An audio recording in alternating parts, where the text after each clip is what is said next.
And the same report of 2026 has shown that that reduction has come down to, divide has come down to 8%. So this has been the fastest closing gender digital divide of mobile connectivity anywhere in the world that Pakistan has seen in the last 2 years. But having said that, we still understand the realities where starting from a very young age, there is lack of induction of young women and girls in STEM education, where these foundations are built, which eventually leads, and I come back to my point on how AI is built, where it is built, and who is building it. Lack of women in those positions and leadership positions and deep tech positions are leaving women experiences out of the conversation. And the whole AI, artificial intelligence, and now the quantum is coming, and all of this is based on the core data that goes into the systems. The algorithms that are being built are built on experiences of people who are building them.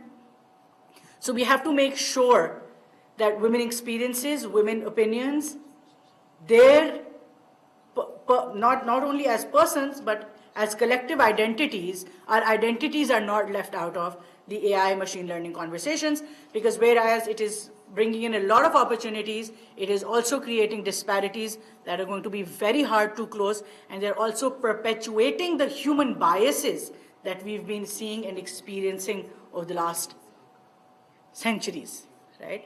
So there have been experiments where we've placed AI modules in legal systems, in police stations. We've done experiments, and the biases have only seemed to have gotten stronger, more perpetuated, and more ingrained in machine learning, because the machine cannot solve the bias problem. Humans will have to solve the bias problem for the machine to learn it like that. But as we speak, those biases are being pushed into, here we're talking about gender, in a larger conversation, religious, ethnic, social, geographical, political biases are going into algorithms that are becoming increasingly the foundations and the core information consumption of our generations to come. So what our next generations, what our children, how they will be consuming information is going to be very different from how we did it back in the day, when whether it was either it was the school, our teachers, or it was the parents and the household that taught us what we had to know. But today, it's none of us. You go talk to a 5-year-old, they will tell you, and they're not going to be wrong. That's the good part and the bad part. That they're not even wrong about the fact that they know more.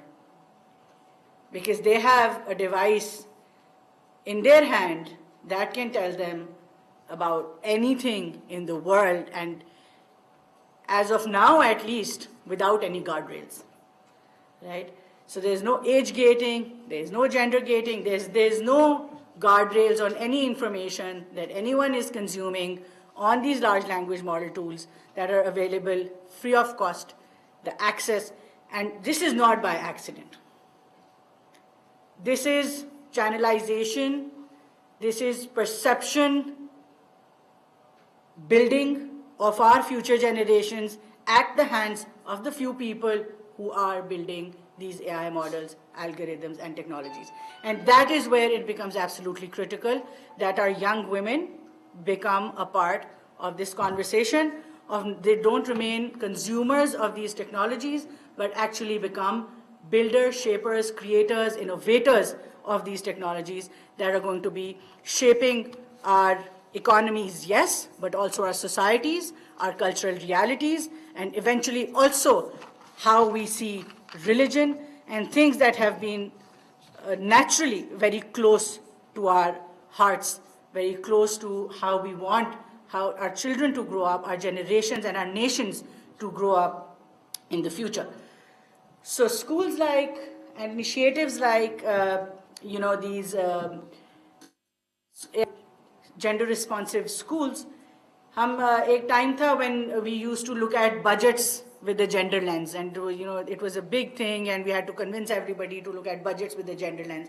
But today, with AI coming in, who's looking at technology from a gender lens? Who's looking at these LLMs and GLMs and SLMs from a gender lens? That has become a bigger question because that eventually shapes the budgets as well now.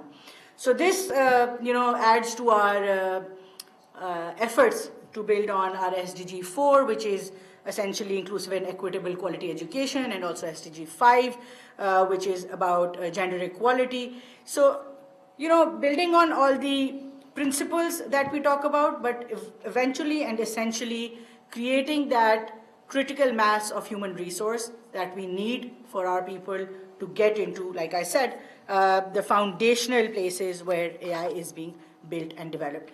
Over the last few years, a couple of years that we've been in office, we've done multiple programs. I've given you the statistics for mobile internet usage. I love the story where the Honorable Prime Minister last year in his Ramzan package decided not to use utility stores as the distributor of the Ramzan package and subsidy. The question and the onus came up to us, and under the leadership and absolute dedication of the Prime Minister, without which it could not have been quite literally possible. I'll tell you why. Because जब उन्होंने कहा कि जी, think of an out-of-the-box solution for distributing the subsidy, because every time the Ramzan subsidy goes out, we see women standing in queues, utility stores that have red tapeism, transparency issues. Come up with a new idea. So the new idea only could have been digital payments for targeted subsidy.